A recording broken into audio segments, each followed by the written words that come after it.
Subject Rear Admiral Thomas Hahn. Species human. Description: mammalian humanoid, no tail. 6'2", 1.87 metres, AVG height. 185 lbs, 84 cabos, AVG weight. 170-year life expectancy. Ship, USS Doom. Location, Sol. Fire! I ordered. Firing aye. Thanks to our early warning system, we'd been anticipating this attack from the Omni-Union. The giant glob flying through warp in our direction had been bigger than any of their previous attacks, but all of their attacks had been bigger than the ones previous. I had worried that they may send a mobile prime platform after Sol, but I was wrong. They'd sent 5. The MPPs exited warp near Jupiter, and we fired at the same moment that the USS Margraven did. We managed to kill 2 of them before they were able to get firing solution on us. It struck me how much effort it is going to take to clean these things up. I hope that their gravity doesn't fuck the system up too bad. Recharging, sir, Commander Ernest reported. Fire when ready. Evasive maneuvers, Nguyen. Aye, aye, sir, Nguyen said. The majority of our support fleet was fighting the ships the MPPs had brought with them. The remaining 3 mobile prime platforms turned their attention toward us. Nguyen faced our bow toward them and began using our thrusters to dodge volleys as best he could. For every shot that their powerful Macs managed to strike us with, 10 missed. Time's ticking. Captain, reach out to our support and have them start targeting Macs on this MPP, I said, highlighting the 3rd surviving MPP. Aye, aye, Gibbons shouted as he set about the task. Even if we survive to fire another shot, that 3rd MPP is going to be a problem. The age-old conundrum of 2 guns, 3 targets. In times past, one would simply try to line the targets up and fire through the first into the second, but that won't work here. The A1 needs to detonate within the MPP to destroy it. A through-and-through likely wouldn't do enough damage. As such, it behooves us to limit the amount of damage that the MPP can do, and the best way to do this is by taking out as many of its weapons as possible. Unfortunately, the weapons in question are Macs that can destroy most of our ships in a single shot, so the ships we send on this mission have a high chance of not coming back. Sir, the support fleet is only able to send a handful to the MPP, Captain Gibbons said. What? I asked incredulously. Why? The Omni-Union ships in system are making a run for Earth and the colonies, sir, John said as his avatar appeared next to my seat. They're also using more advanced tactics than they previously were, and have accounted for our in-system warping capabilities with broad firing lanes and covering fire. They outnumber us and are watching each other's backs, so there aren't many of our ships that aren't being swarmed right now. How many are being sent? I asked, almost not wanting to know. 20, The AI replied. 20 ships versus more than 600 cannons. I tried to remain stoic as I watched our shields dwindle.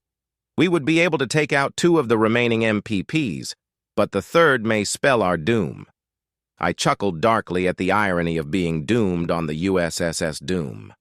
Then I had a moment of clarity, and I realized how we could stack our odds a bit. Ernest, give Nguyen the info he needs to give our Macs a firing solution on this MPP's cannons, I ordered. The more of its Macs we take out, the better our odds of survival. aye, sir, He shouted. I looked back at our TAC map. The 20 ships that Second Fleet had managed to send were doing their best. I watched our guns change targets and send a volley as well. 20 seconds. We need to do as much damage as we can. John, what do you suppose the odds are that we pull this off? I asked quietly. Doesn't matter. We will pull this off because that's what we were ordered to do, sir, The AI replied. John had taken over for Omega aboard the ship when we were assigned to the defense of Sol. In many ways, it was a welcome change of pace. While I enjoyed Omega's humor, I never could tell if it outranked me or not, and that made things awkward. I definitely outranked John, though. The downside of John is that it is far too military-minded and seemingly has no sense of humor. Or maybe its humor is so damned dry that you can't tell if it's joking or not.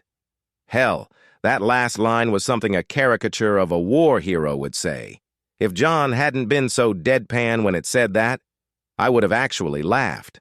My thoughts on John's sense of humor, or lack thereof, almost served to distract me from our diminishing shields. Down to 25%. My hand cramped, and I realized I had been white-knuckling my armrest. I eased my grip and continued studying the TAC map. I almost winced as 2 of the 20 ships disappeared from the TAC map. I opened the casualty notifications and saw it was the USSS Macedonia and the USSS Yurgif who had been taken out. Battleships, which have a much harder time evading than the smaller ships in the fleet. Firing Ultramac! Ernest shouted. My heart leapt as the round sailed through the vastness of space and impacted the intended target. Good hit. Recharge and fire at will. 1 more shot, I said. The USSS Margraven joined us and the 18 other ships to begin taking out the Macs on the 1 remaining mobile prime platform. We just had to hold out for 1 minute. If the MPP couldn't kill us both in the next minute, it would be destroyed. It was dividing its focus between us and the smaller ships, firing as fast as it could.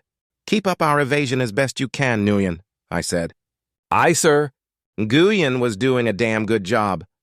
I used to pilot a beast like this, so I know full well how impossible of a task it is to get it to move evasively. Commander Nguyen seems to be blissfully unaware of this impossibility because he's managing it so well that it's making me doubt my own piloting abilities. The question is whether or not it will be enough. 2 more ships disappeared off of the TAC map, the USSS Harmony, a frigate, and the USSS Sivranol, a destroyer. If we make it through this, I'm going to personally recommend medals for each of the crew aboard these ships.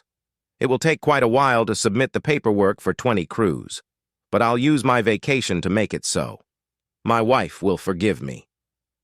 As the seconds ticked by, our shields continued to drop and more of our ships were destroyed. The USSS Revenger was next, followed rapidly by the USSS Macbeth, the USSS Bulyavros, and the USSS Long March. The USSS Red Dragon, the USSS Onami, the USSS Glaive, and the USSS Neptune met a similar fate soon after. The remaining 8 ships were all destroyers. Looks like we're having an effect, Gibbons said calmly. I gave him a look of confusion and then checked our shields.